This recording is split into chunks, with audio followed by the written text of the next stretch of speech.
Hello guys, dear students. आज हम आपके लिए लेके आए हैं फाइनेंशियल अकाउंटिंग के बिट क्वेश्चंस, एमसीक्यू क्वेश्चंस जो सीएमए इंस्टीट्यूट ने आपके लिए इश्यू किए हैं। हम सारे एमसीक्यूज 3 पार्ट में कवर करेंगे क्योंकि कुछ क्वेश्चंस ऐसे हैं बेटा जिनके क्वेश्चंस आंसर्स आपकी बुक में गलत दिए हुए हैं। हम सारे क्वेश्चन और आंसर डिस्कस करेंगे। कुछ क्वेश्चन और आंसर ऐसे होंगे जो मैं आपको नॉर्मली बता के आगे चला जाऊंगा। कुछ क्वेश्चन और आंसर ऐसे होंगे जिनमें हमें रीजंस डिस्कस करना होगा, उनका हम रीजन डिस्कस करेंगे। कुछ प्रैक्टिकल क्वेश्चन हैं जिनको हम यहाँ पे सॉल्व भी करेंगे। तो मैं आपको सारे क्वेश्चंस के आंसर करवा रहा हूँ। स्टार्ट करते हैं, आइए।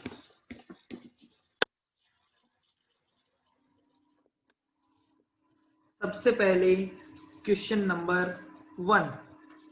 क्वेश्चन नंबर 1 आपको क्या कहता है? If an employee of a business if an employee of a business files a legal suit on business, it is considered on the book as। इसे बुक में क्या माना जाएगा? बिजनेस के किसी एम्प्लॉय ने बिजनेस पे कोई लीगल स्वीट किया है, तो बेटा लीगल स्वीट करते हैं तो हमें पता है कि क्या हम केस जीत चुके हैं, क्या हम केस हार चुके हैं।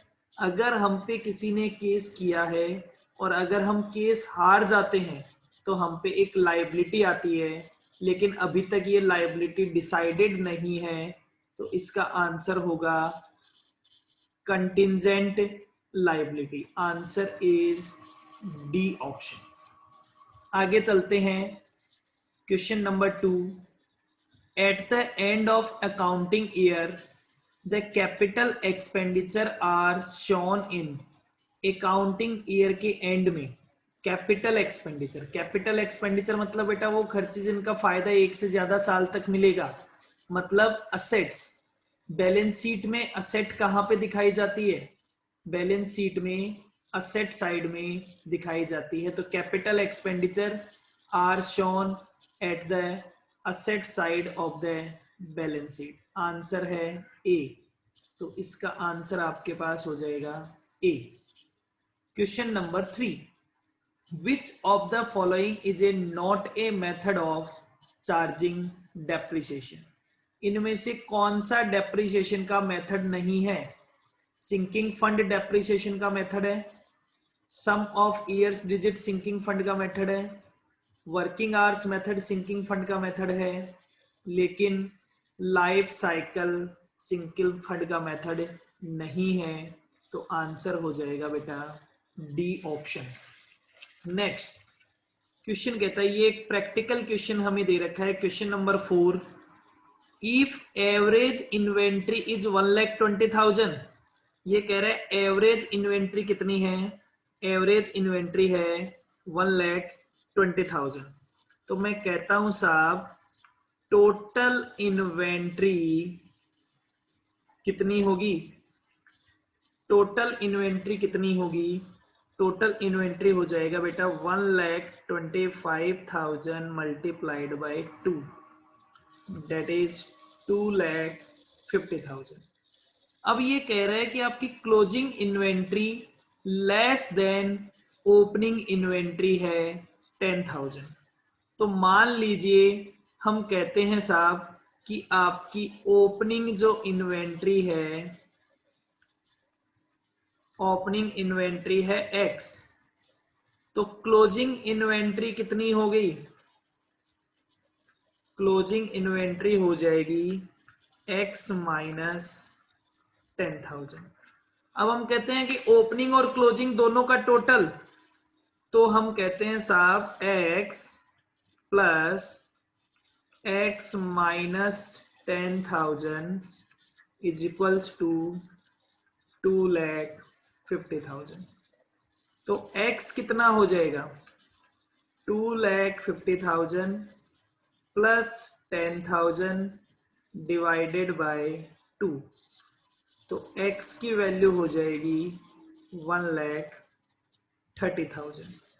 तो क्लोजिंग इन्वेंट्री कितना होगा?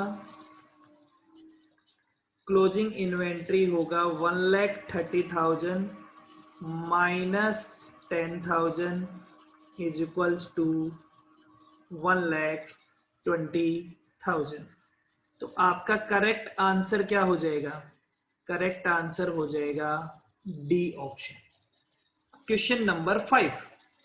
क्वेश्चन नंबर 5 क्या कहता है?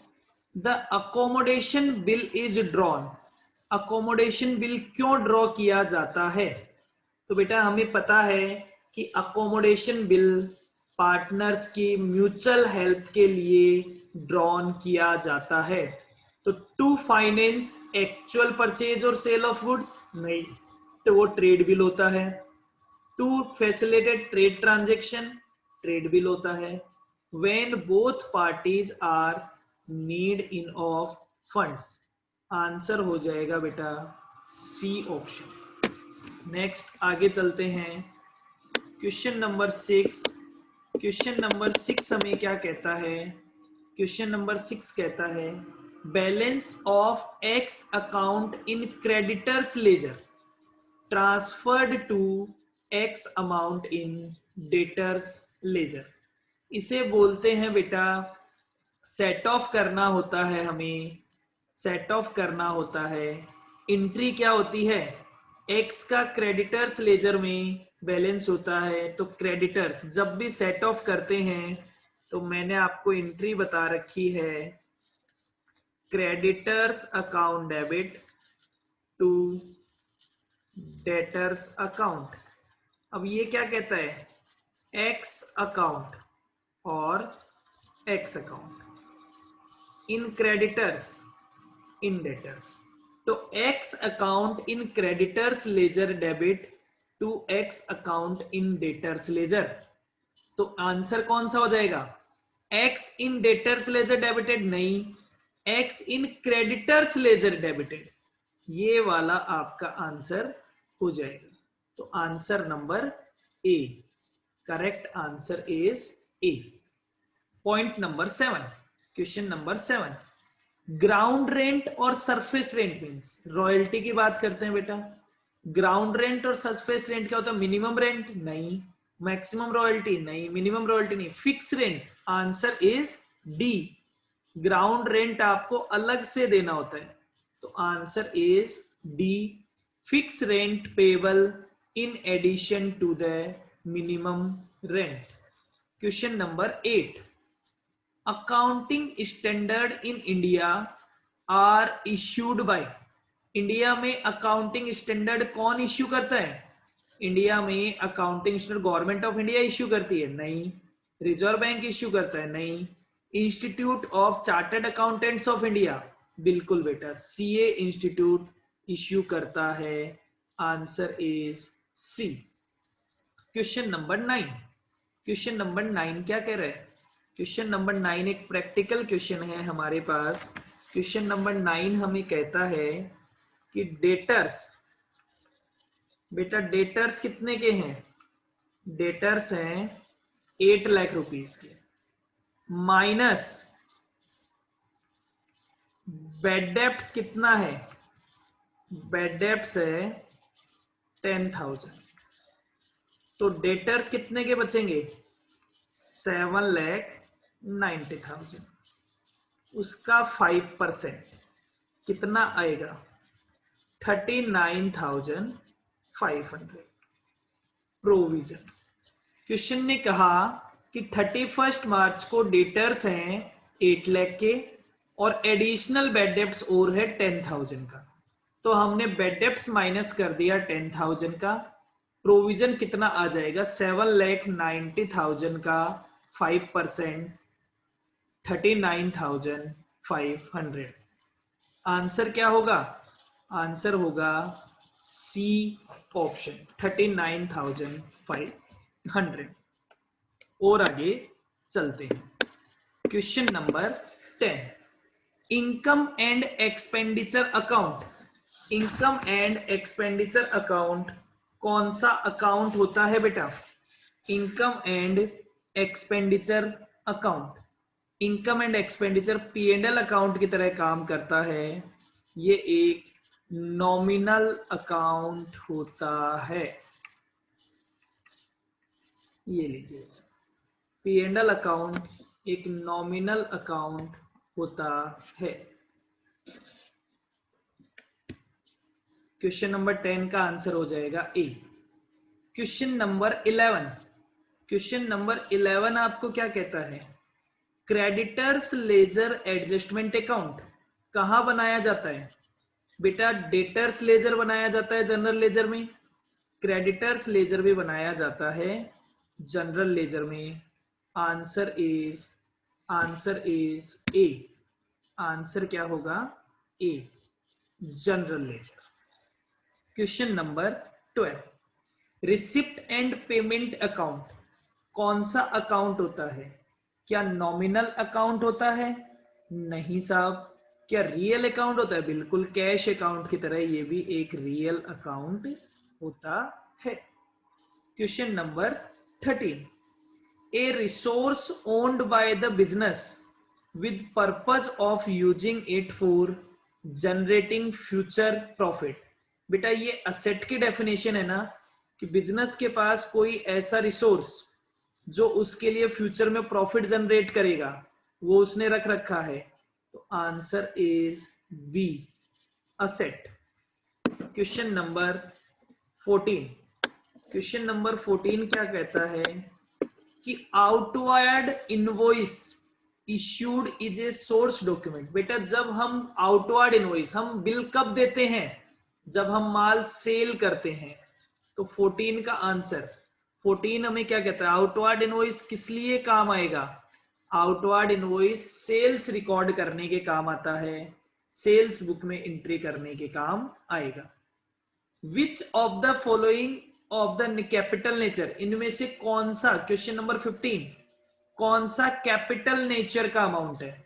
क्या परचेज, परचेज पे दिया गया कमीशन? नहीं, परचेज अगर रेवेन्यू है तो उस पे दिया गया कमीशन भी रेवेन्यू है।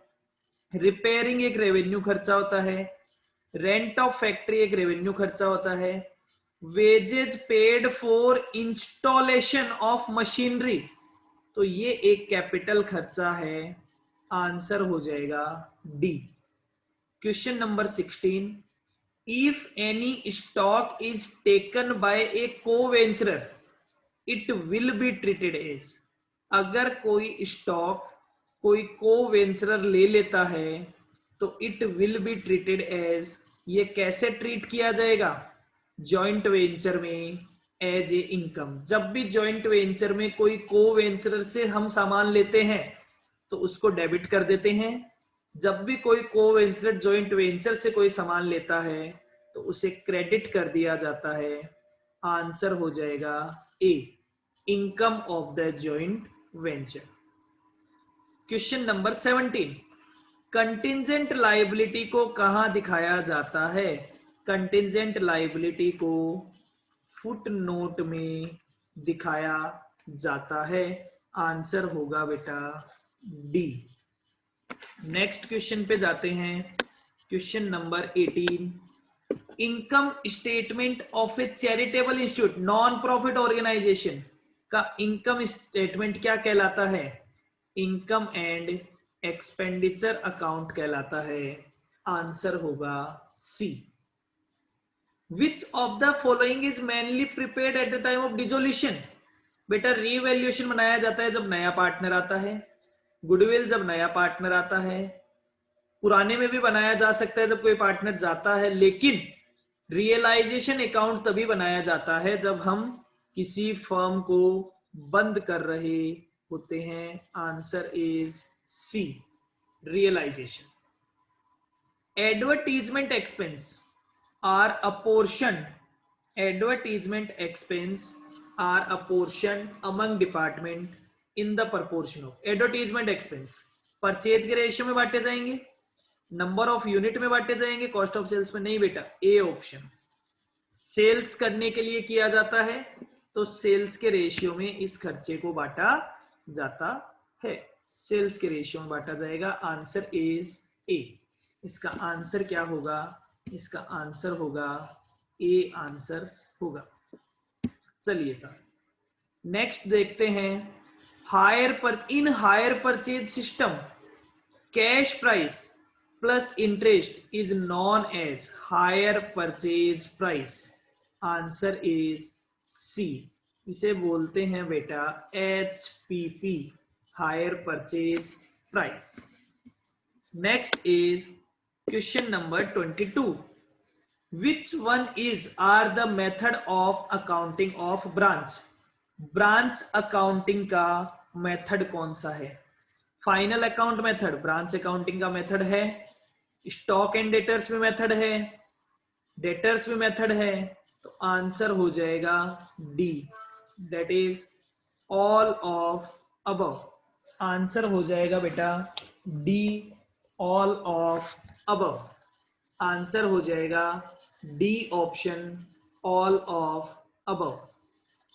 Question number 23, income and expenditure, मैंने आपको पहले भी कहा था इनकम एंड एक्सपेंडिचर कौन से अकाउंट के जैसा होता है? Income and expenditure P&L account के जैसा होता है। आंसर हो जाएगा A. Next question number 24, Kuntal draw a bill on Shyam.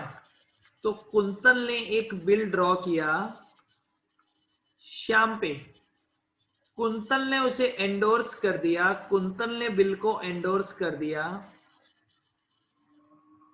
Ram को। राम ने बिल किसको एंडोर्स कर दिया?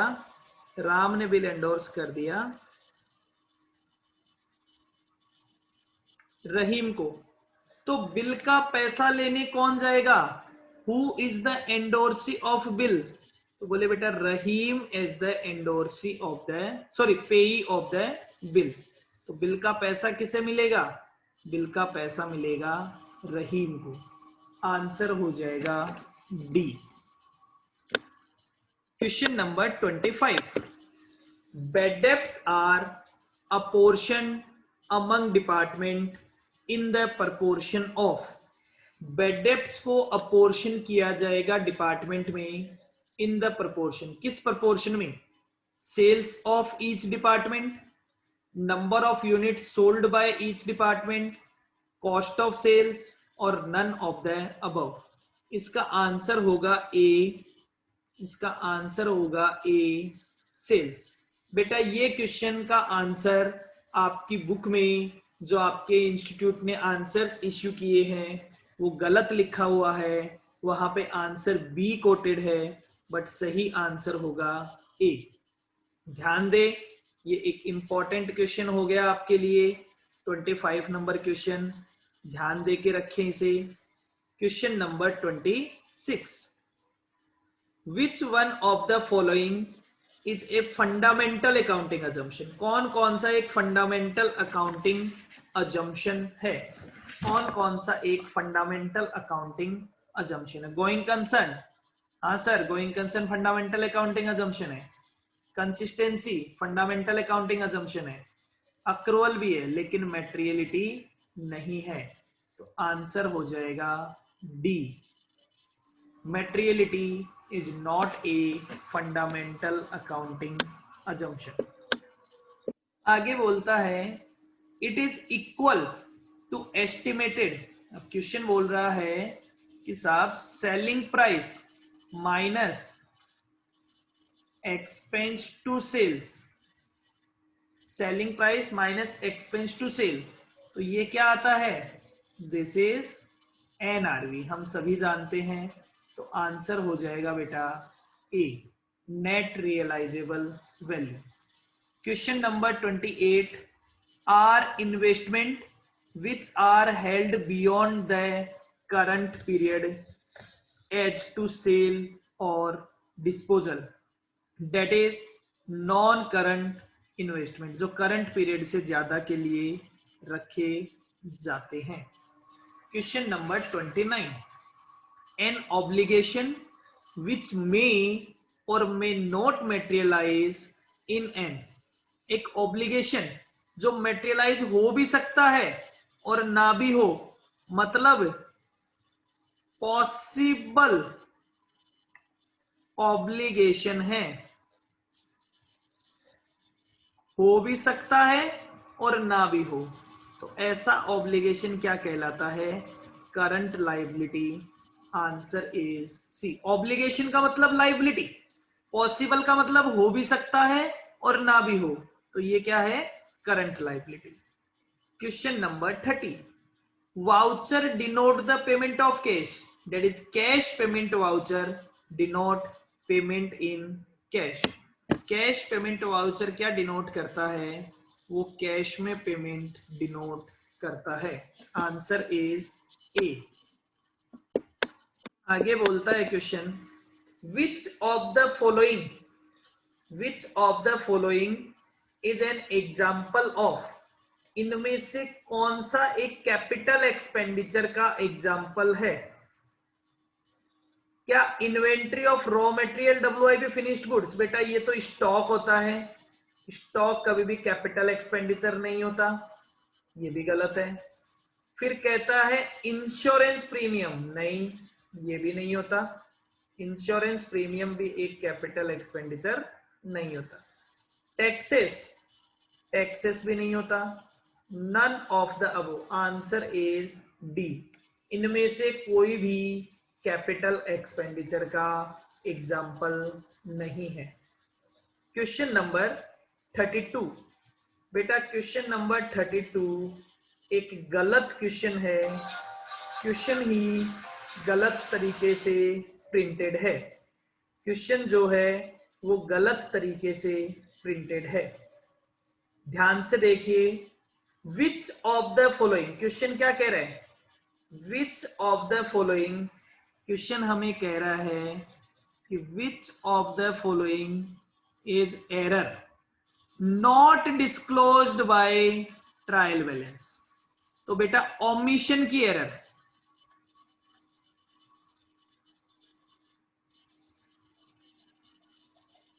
ओमिशन की जो एरर होती है वो ट्रायल बैलेंस से डिस्क्लोज नहीं होती, ठीक बात है। कंपेंसेटरी एरर भी ट्रायल बैलेंस से डिस्क्लोज नहीं होती, लेकिन कमीशन की एरर ट्रायल बैलेंस से डिस्क्लोज होती है। तो ये क्वेश्चन की जो फ्रेमिंग की गई है ये गलत की गई है।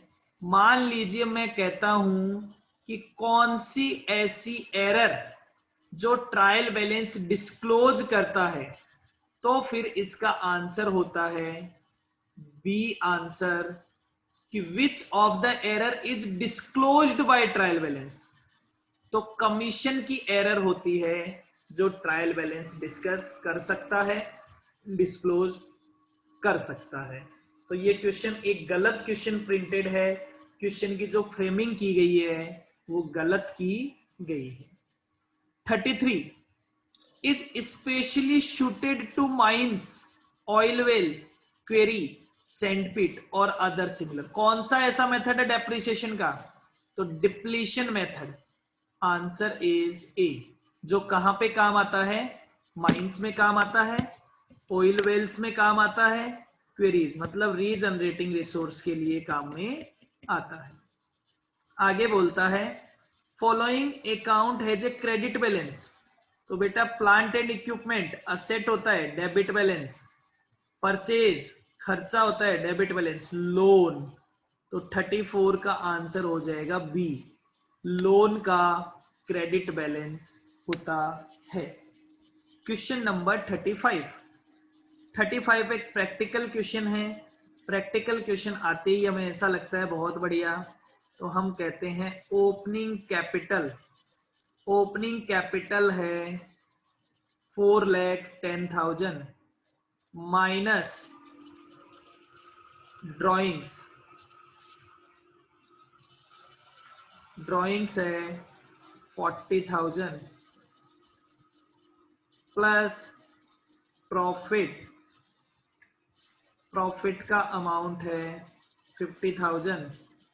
तो हमारी क्लोजिंग कैपिटल हो जाएगी 4,20,000। आपका आंसर हो जाएगा C option 4,20,000। Question number 36 number question आपको क्या बोलता है A and B purchased a piece of land. ये भी एक प्रैक्टिकल क्वेश्चन है बेटा। तो सेल्स कितना है? सेल किया था उन्होंने 60,000 में, परचेज किया था 30,000 में, तो फिर प्रॉफिट कितना हुआ? प्रॉफिट हो गया 30,000। तो जॉइंट वेंचर का प्रॉफिट कितना है? 30,000। तो 36 का आंसर हो जाएगा A. Question number 37, AB Limited has signed on 31st December 2017 the balance sheet date। एक कॉन्ट्रैक्ट, प्रैक्टिकल क्वेश्चन है। क्वेश्चन हमें कह रहा है कि साहब रेवेन्यू या सेल्स, सेल्स कितनी है? सेल्स है 15 CR माइनस कॉस्ट कितनी आने वाली है? 20 CR। तो लॉस कितना होने वाला है? 5 CR। तो recognized expected loss is 5 crore. Answer क्या होगा? आंसर होगा ए। आंसर हो जाएगा ए। 37 का answer A. Question number 38, which of the following item does not match with the receipt and payment. 38 का आंसर ये कह रहा है साहब, कौन सा ऐसा आइटम है जो रिसिप्ट एंड पेमेंट में नहीं होता? एक समराइज्ड कैश बुक की तरह काम करता है? Yes sir. कैश बेसिस पे ट्रांजैक्शन रिकॉर्ड करता है? Yes sir. रियल अकाउंट का पर्पस सॉल्व करता है? Yes sir. लेकिन ये केवल रेवेन्यू ट्रांजैक्शन इंक्लूड करता है? नहीं साहब। इसका आंसर हो जाएगा सी, क्योंकि यहां पे पूछा था नॉट मैच। जब भी हमें नोट पूछा था तो आंसर हो जाएगा C. Question number 39, which of the following is और are the basic feature of a joint venture.